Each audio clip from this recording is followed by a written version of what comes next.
데살로니가전서 말씀을 통해서 데살로니가 교회라는 제목으로 하나님의 말씀을 나누도록 하겠습니다.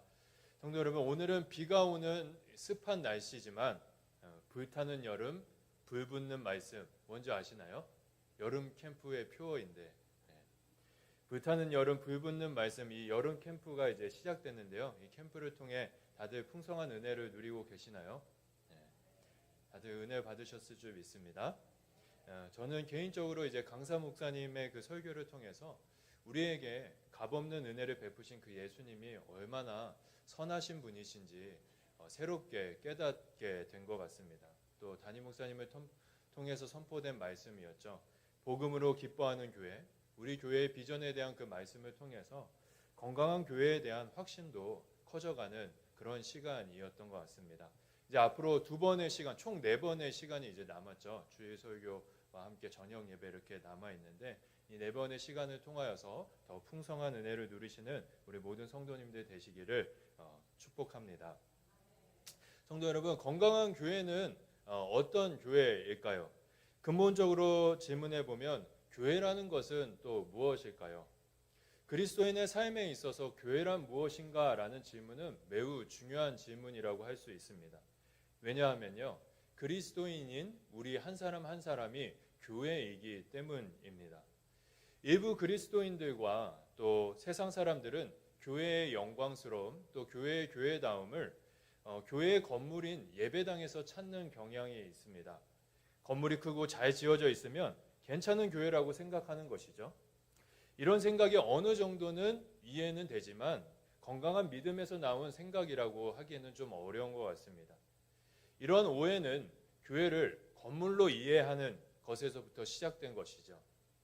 그러나 성경은 교회는 건물이 아니라 예수님을 구주로 고백하는 사람들이라는 것을 우리에게 분명하게 이야기해주고 있습니다. 그래서 내가 또는 우리가 주님의 몸인 교회라는 정체성을 가지고 교회의 머리이신 예수님의 생각과 마음을 가지고 일상을 살아간다면 이것이야말로 건강한 교회의 모습이라고 할 수 있는 것이죠. 이러한 건강한 교회의 정체성을 가지고 살아가는 그리스도인의 삶을 통해서 하나님께서는 교회가 무엇인지, 교회의 영광스러움과 교회의 교회다움을 세상 가운데 보여주십니다. 이렇게 하나님께서 교회의 영광을 그리스도인인 우리의 삶을 통해서 세상 가운데 보여주시기 때문에 우리가 교회를 이해할 때는 삶을 통해서 이해하는 것이 매우 중요합니다. 특별히 성경은 교회에 대해서 이야기할 때 초대교회 성도들의 일상에는 교회로서 살아가는 독특한 삶의 모습이 있었음을 우리에게 명확하게 이야기해주고 있기 때문에 교회를 존재론적, 교회는 나야 이렇게 존재론적으로 이해하는 것을 넘어서서 교회는 삶으로 살아내는 삶이라는 관점에서 이해하는 것이 필요하다고 할 수 있겠습니다. 그래서 저는 이러한 성경의 흐름에 따라서 성경 말씀에 등장하는 초대교회 성도들의 삶을 하나씩 살펴봄을 통하여서 건강한 교회가 무엇인지 성도님들과 하나씩 살펴봐 왔습니다. 예루살렘 교회를 시작으로 해서요, 안디옥 교회, 또 갈라디아 교회, 고린도 교회, 에베소 교회, 빌립보 교회까지 우리가 쭉 살펴봐 왔습니다. 이 흐름에 이어서 오늘은 데살로니가 교회의 모습에 대해서 함께 생각해 보려고 합니다. 성도 여러분, 데살로니가 교회가 어떤 교회인지 잘 알고 계시나요? 데살로니가 교회는 그리 우리들 마음속에 유명한 교회는 아닌 것 같습니다. 유명한 교회라 하면 많은 분들이 고린도 교회나 로마 교회를 이렇게 떠올리시는데요. 더 나아가면 에베소 교회를 떠올리는 분들도 있죠. 근데 데살로니가 교회는 우리 마음에 약간 잊혀진 경향이 있는데 데살로니가 교회는 굉장히 건강한 교회였습니다. 굉장히 영적으로 다양한 장점을 가지고 있는 교회였습니다. 그렇다고 해서 이 데살로니가 교회가 완벽한 교회였느냐? 그것은 또 아닙니다. 이 교회가 갖고 있는 또 특별한 연약한 부분들이 있었습니다. 오늘은 이 데살로니가 교회가 가지고 있었던 영적인 장점과 함께 부족한 부분, 반대되는 부분을 우리가 함께 살펴봄을 통하여서 우리가 건강한 교회로 살아가기 위해서 또 건강한 공동체인 교회를 이루어가기 위해서 우리의 삶에 어떤 영적인 노력이 필요한지 함께 고민해 보려고 합니다. 이 시간을 통해 동원교회로 살아가는 우리의 삶이 데살로니가 교회와 같이 균형감 있는 믿음의 모습을 가진 그런 건강한 교회로 빚어져 가기를 예수님의 이름으로 축복합니다. 그러면 이제 데살로니가 교회에 대해서 한번 생각해 봤으면 좋겠는데요. 데살로니가 교회는 어떤 과정을 통하여서 이 땅에 탄생하게 되었을까요? 데살로니가 교회는 2차 전도 여행 중에 있었던 바울을 통해 탄생한 교회입니다. 이 앞에 나온 이제 그림은 이제 바울의 2차 전도 여행 코스를 그려놓은 그림인데요. 지난 시간에 우리는 빌립보 교회를 살펴보았습니다. 이제 빌립보 지역에 방문한 이제 바울과 바울의 일행들이 그 지역에 복음을 전했고 그 일로 인해서 빌립보 교회가 탄생하게 되죠. 이 일이 있은 이후에 바울과 그의 일행들은 빨간색 원에 있는 지역, 바로 데살로니가 지역으로 이동하게 됩니다. 데살로니가 지역은 인구가 한 10만 정도 되는 규모의 도시였다고 합니다. 그리고 이 도시는 상업을 중심으로 해서 발전했다고 하는데요. 이곳에 도착한 바울과 바울의 일행들은 유대인들이 모이는 회당에 가서 복음을 전했습니다. 이때 말씀의 능력이 나타나서 수많은 사람들이 예수님을 구주로 고백하게 되죠. 그 중에는 사회적으로 유력한 사람들도 있었다고 합니다. 이 과정을 통하여서 데살로니가 교회가 이 땅에 탄생하게 됩니다. 그런데 이 복된 일을 시기하는 사람들이 있었습니다. 바로 유대인들인데요. 유대인들이 많은 사람들이 예수님을 구주로 고백하게 되자 이 일을 두고 시기 질투하기 시작한 것입니다. 그래서 바울과 그의 일행들을 핍박하게 되는데요. 이 핍박으로 인해서 바울은 데살로니가 지역을 떠나서 녹색 동그라미, 바로 고린도 지역으로 자신의 거처를 옮기게 됩니다. 그리고 바울만 오게 되고요. 나머지 일행인 디모데와 또 실라는 데살로니가 지역에 남아서 그 교회를 섬기게 됩니다. 이렇게 지낸 지 6개월이라는 시간이 이제 흐르게 됩니다. 6개월이 지난 뒤에 바울의 영적인 아들인 디모데가 이제 바울이 살고 있는 고린도 지역으로 오게 됩니다. 그리고 와서 데살로니가 교회가 어떻게 지내고 있는지 교회의 소식을 전해주게 되죠. 그리고 나서 이제 디모데가 다시 데살로니가 지역으로 가게 되는데요. 이때 바울이 디모데의 손에 하나의 편지를 교회를 향한 편지를 쥐어주게 됩니다. 그 편지가 바로 오늘 본문 말씀인 데살로니가 전서인 것입니다. 이 편지 안에는 데살로니가 교회가 어떤 교회인지, 데살로니가 교회가 가지고 있었던 그 영적인 건강함이 분명하게 드러나고 있습니다. 특별히 오늘 본문 말씀인 1절과 2절에서 1장 2절부터 4절의 말씀에 명확하게 드러나고 있는데요. 이 말씀 우리 한번 보도록 하겠습니다. 우리 함께 읽겠습니다.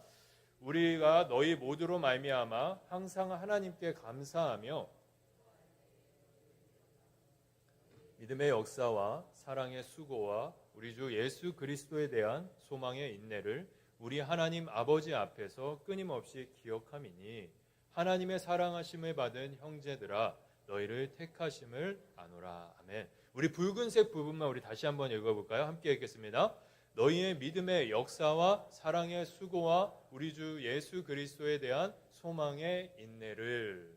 성도 여러분, 이 바울의 편지 안에서 데살로니가 교회가 가지고 있었던 영적인 건강함이 보이십니까? 믿음, 소망, 사랑, 이것은 항상 있을 것인데 그 중에 무엇이 제일입니까? 사랑이 제일이라. 이 말씀은 사실 바울이 고린도 교회에게 권면했던 말씀이죠. 그 권면을 한 이유는 고린도 교회에는 사랑과 믿음과 소망이 균형감 있게 자리 잡지 못했기 때문이었습니다. 그런데 이 말씀은 지금 우리가 방금 이 말씀은 고린도 교회가 아니라 데살로니가 교회에게 이야기하는 바울의 메시지입니다. 똑같은 내용을 이야기하는데 뭐라고 이야기합니까? 데살로니가 교회를 향해서 바울은 데살로니가 교회는 믿음, 소망, 사랑이 부족한 것이 아니라 믿음과 소망과 사랑이 충만한 교회였다라고 이렇게 이야기하면서 교회의 건강한 믿음을 지금 칭찬하고 있는 것입니다. 성도 여러분, 데살로니가 교회는요, 믿음과 소망과 사랑이 균형감 있게 자리 잡은 건강한 교회였습니다. 그들은 믿음으로 하나님의 역사에 동참했고요. 그들은 사랑으로 굳은 일도 섬기는 그런 사랑, 깊은 사랑을 가지고 있던 사람들이었습니다. 그리고 그들은 소망 가운데 다시 오실 예수님을 기다리는 진실한 믿음을 가지고 있었던 사람들이었죠. 그렇다면 이 대목에서 우리는 한 가지 질문을 해볼 필요가 있습니다. 이렇게 데살로니가 교회가 정말 균형감 있는 믿음을 가진 건강한 교회였는데요. 그렇다면 그들에게 어떤 영적인 특별함이 있었기에 이렇게 건강한 교회를 이룰 수 있었던 것일까요? 그들에게는 여러 가지 영적인 장점들이 있었습니다. 그 중에서 우리가 데살로니가 전후서를 쭉 읽다 보면 바울이 계속해서 강조하는, 여러 번 이야기하는 그들이 갖고 있었던 독특한 부분이 있는데요. 그 부분이 데살로니가 전서 2장 13절에 나타나고 있습니다. 우리 데살로니가 전서 2장 13절의 말씀 함께 읽어보도록 하겠습니다. 이러므로 우리가 하나님께 끊임없이 감사함은 너희가 우리에게 들은 바 하나님의 말씀을 받을 때에 사람의 말로 받지 아니하고 하나님의 말씀으로 받음이니 진실로 그러하도다. 이 말씀이 또한 너희 믿는 자 가운데에서 역사하느니라. 아멘. 바울은 데살로니가 교회 성도들이 자신을 통해 선포된 하나님의 말씀을 사람의 말이 아니라 하나님의 말씀으로 들었고 마음으로 받았다고 칭찬하고 있습니다. 그리고 믿음으로 들은 말씀이 그들의 삶 가운데 역사하여서 그 말씀이 데살로니가 교회 성도들을 건강한 모습으로 빚어지게 했다라고 설명하고 있습니다. 이 말씀을 통해 건강한 교회는 풍성한 재정과 높은 인구 밀도 또는 교통이 편리한 위치 같은 걸로 이루어지는 것이 아님을 우리가 발견할 수가 있습니다. 건강한 교회라는 것은 하나님의 말씀으로만 이루어진다는 그 진리를 이 사도 바울의 이야기를 통해서 우리가 발견할 수가 있는 것이죠. 구체적으로 다시 한번 말씀드리면 교회는 설교자의 입술을 통해 선포되는 그 설교를 사람의 말이 아니라 하나님의 말씀으로 받는 그 믿음과 삶의 태도를 통해서 건강해진다라는 것입니다. 이 너무나 중요한 사실이기 때문에 다시 한번 강조해서 말씀드립니다.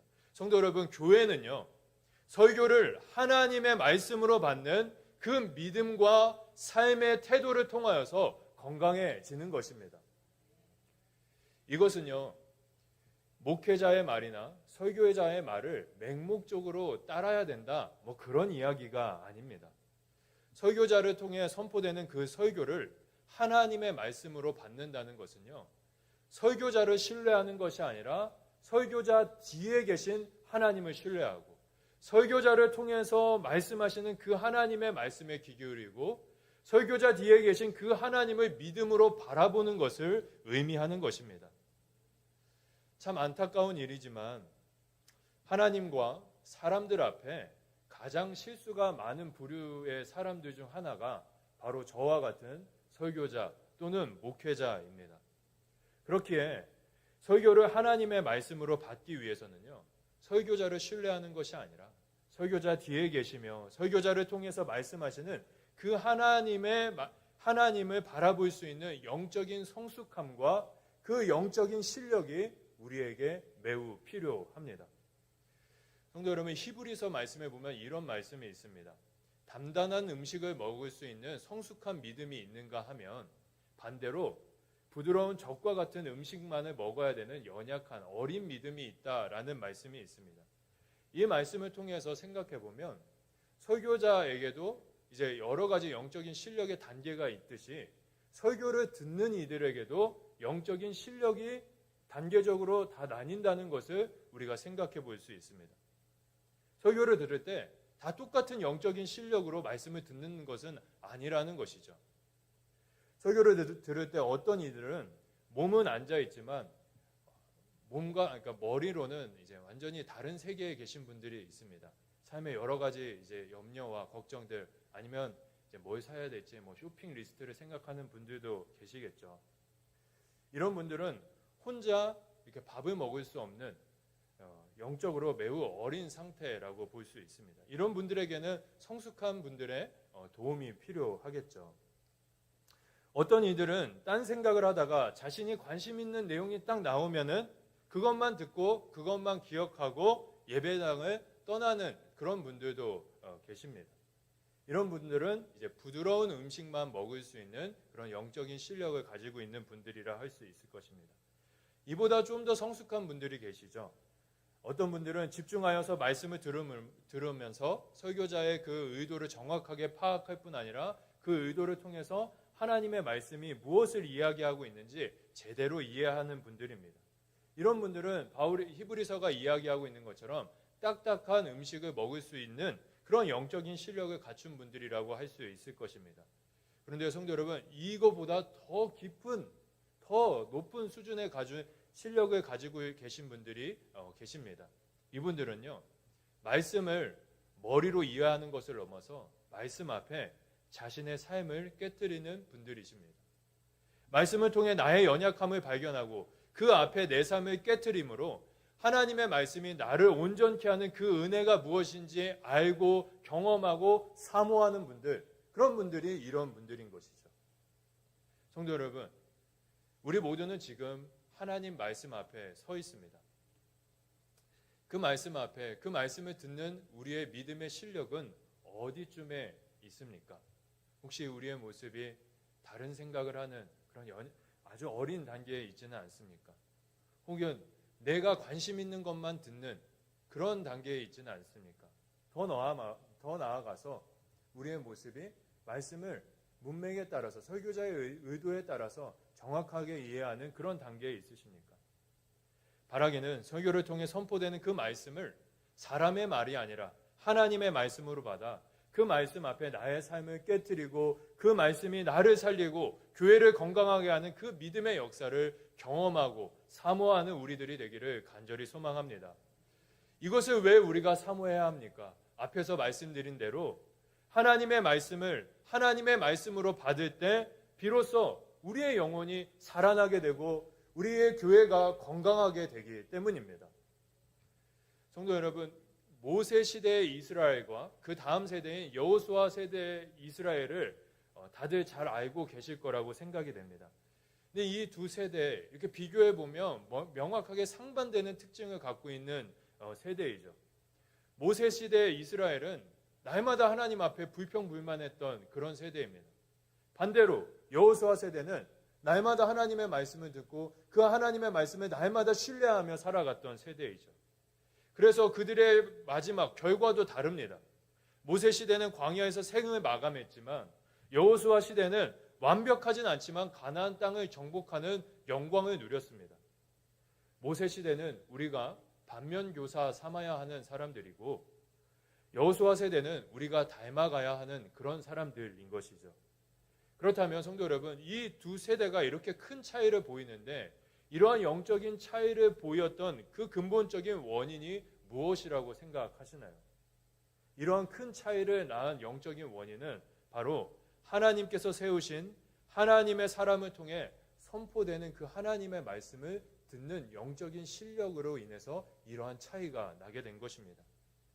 모세 시대 이스라엘은 모세를 통해 선포되는 그 하나님의 말씀을 하나님의 말씀으로 받지 않았습니다. 자신의 생각으로 판단했죠. 그리고 불평불만했습니다. 그에 반해 여호수아 세대 이스라엘은 여호수아를 통해 선포되는 그 말씀을 하나님의 말씀으로 받아서 삶을 다해서 그 말씀에 순종하는 삶을 살아내었습니다. 그리고 그로 인해서 그들은 건강한 공동체를 이룰 수 있을 뿐 아니라 영적으로 하나님께서 주시는 놀라운 영광을 누리는 그러한 일들을 겪게 되었죠. 그렇습니다, 성도 여러분.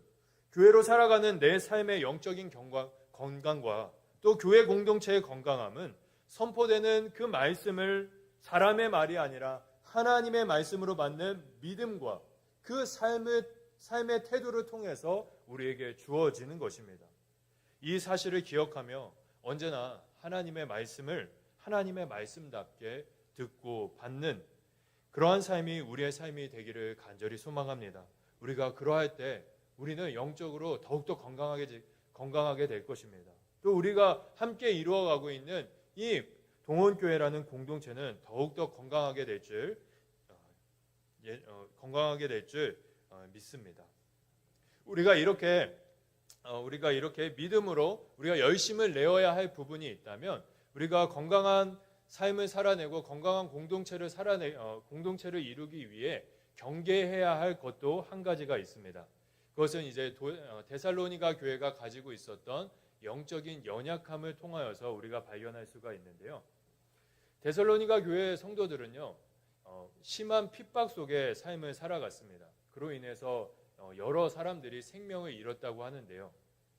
이런 어려운 상황 가운데서도 데살로니가 교회 성도들은 예수님께서 다시 오신다는 그 재림의 소망을 붙들고 그 힘든 시간들을 하루하루 이겨갔습니다. 그런데 하나의 오해가 데살로니가 교회 성도들의 소망과 믿음에 균열을 만들기 시작했는데요. 그 오해는 바로 예수님의 재림에 대한 것과 죽은 자들의 부활에 대한 것이었습니다.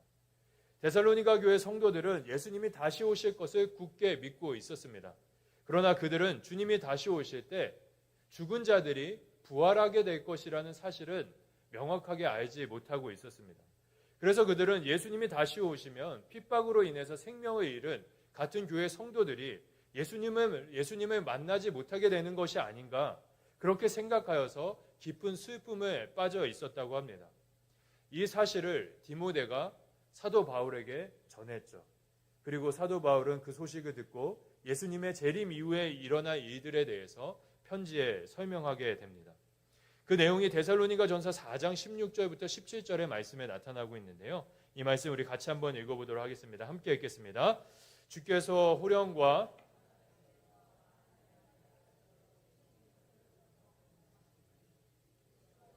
죽은 자들이 먼저 일어나고 그 후에 우리 살아남은 자들도 그들과 함께 구름 속으로 끌어올려 주를 영접하게 하시리니 그리하여 우리가 항상 주와 함께 있으리라. 아멘.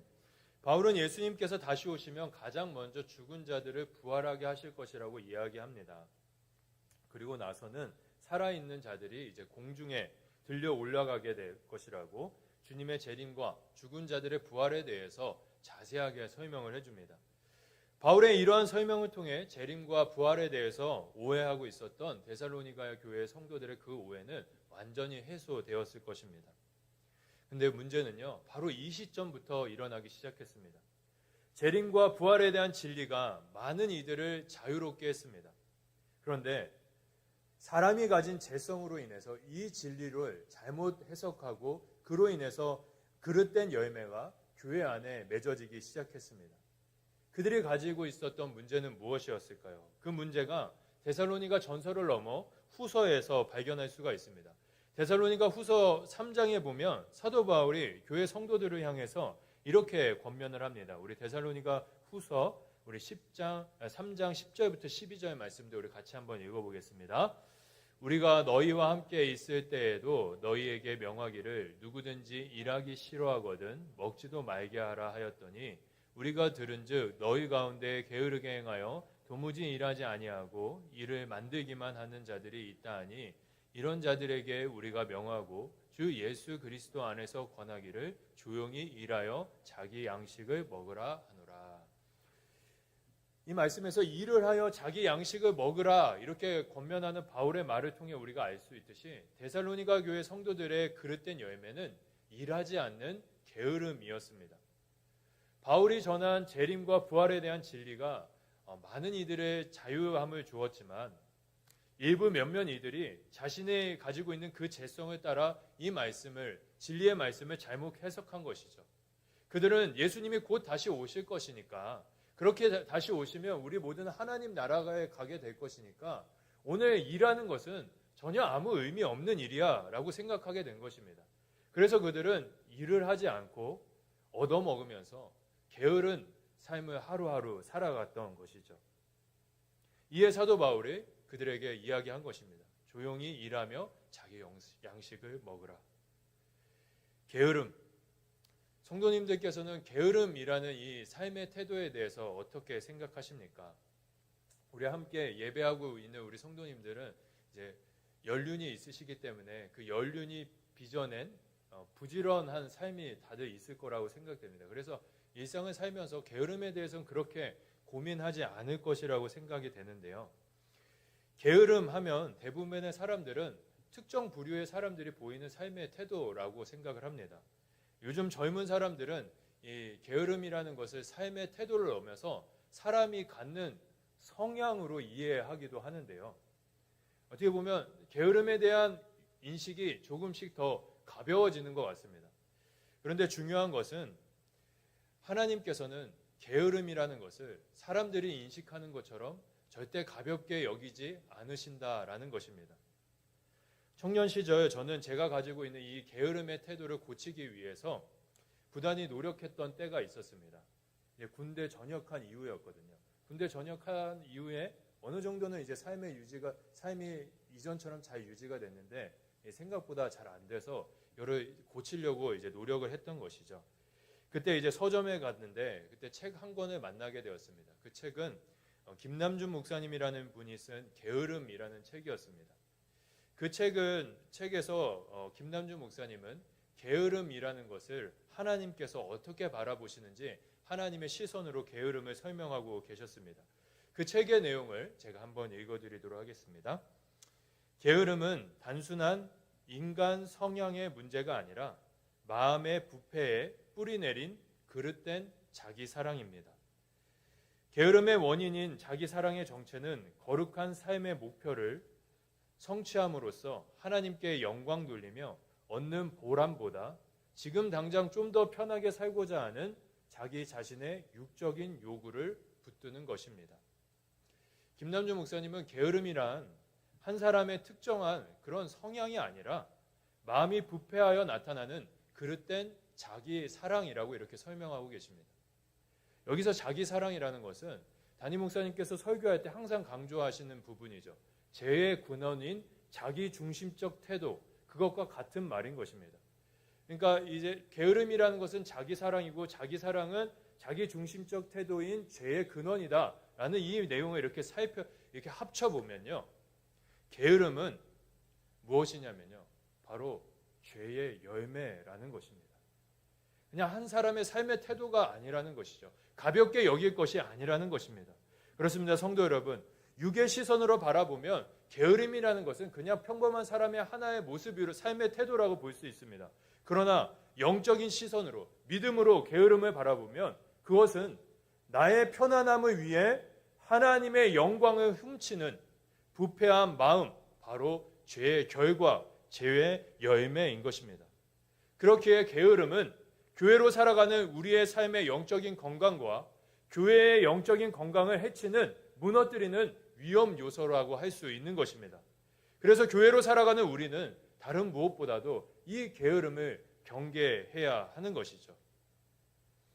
그런데 성도 여러분, 이 게으름을 경계하라는 이 메시지를 오해하셔서는 안 됩니다. 게으름을 경계하라라고 이렇게 이야기하면 많은 분들이 쉬지 말고 부지런히 봉사하는 것을 떠올리십니다. 그런데 이런 의미로 게으름을 경계하라는 그 메시지를 이해하시면 안 됩니다. 하나님의 형상인 우리의 삶에 있어서 쉬는 것 그리고 안식하는 것은 매우 중요한 영적인 일입니다. 왜냐하면요, 우리를 창조하신 하나님이 안식하시는 분이시기 때문이죠. 그래서 우리는 일상 속에서 쉼을 꼭 가져야만 합니다. 그런데 참 사람의 심리가 어려운 것은 그렇게 하나님께서 쉬라고 하셨으니까 쉼을 누리는데 쉼을 가지면 가질수록 사람이란 존재는 더 쉬고 싶어 한다는 것입니다. 일하기 싫어한다라는 것이죠. 그렇기에 쉼과 게으름은 어찌 보면 한 끗 차이라고 할 수가 있습니다. 그렇다면 내가 지금 건강한 쉼을 누리고 있는지 아니면 게으름에 빠져 있지 않은지 이것을 점검할 수 있는 그런 방법은 없을까요?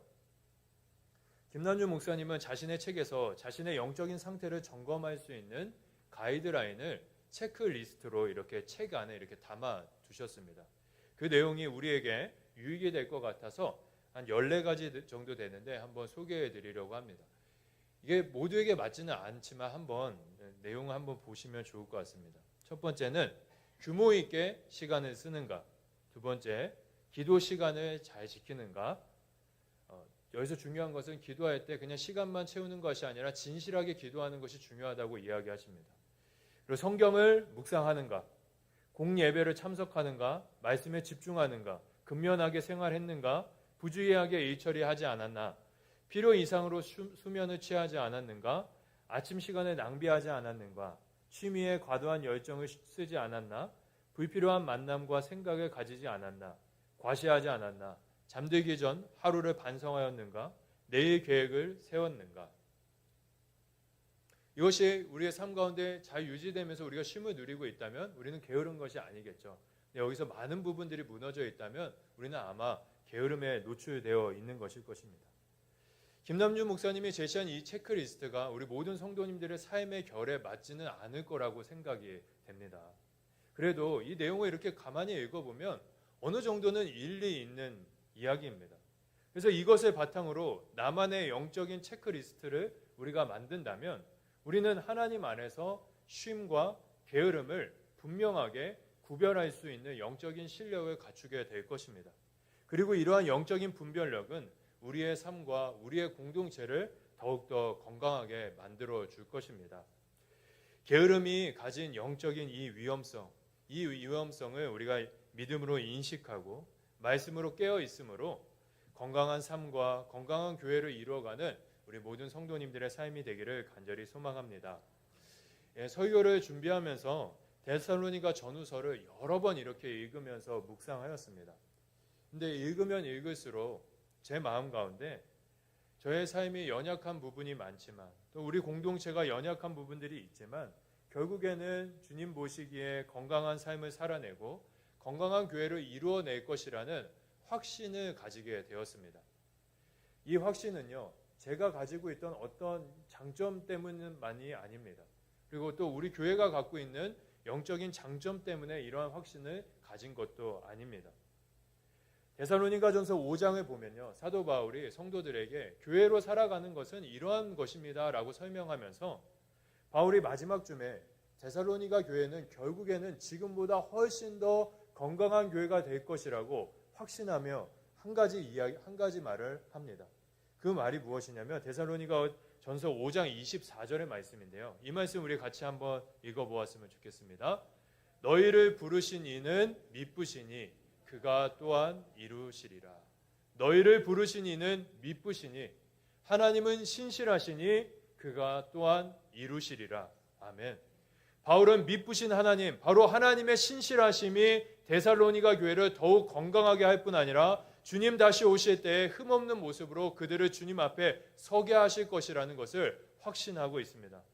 그렇습니다. 성도 여러분, 지금 우리의 모습이 여러 면에서 부족할지라도 지금도 우리 가운데 역사하시는 그 신실하신 하나님으로 인해 마지막 날에 우리 모두는 교회의 머리신 예수님 앞에 주님의 건강한 몸인 교회로서 서게 될 줄 확신합니다. 그날에 이르기까지 설교자의 입술을 통해 선포되는 말씀 앞에 우리의 삶을 깨트림으로 날마다 새로워지고 날마다 예수님을 닮아가는 우리의 삶이 되기를 간절히 소망합니다.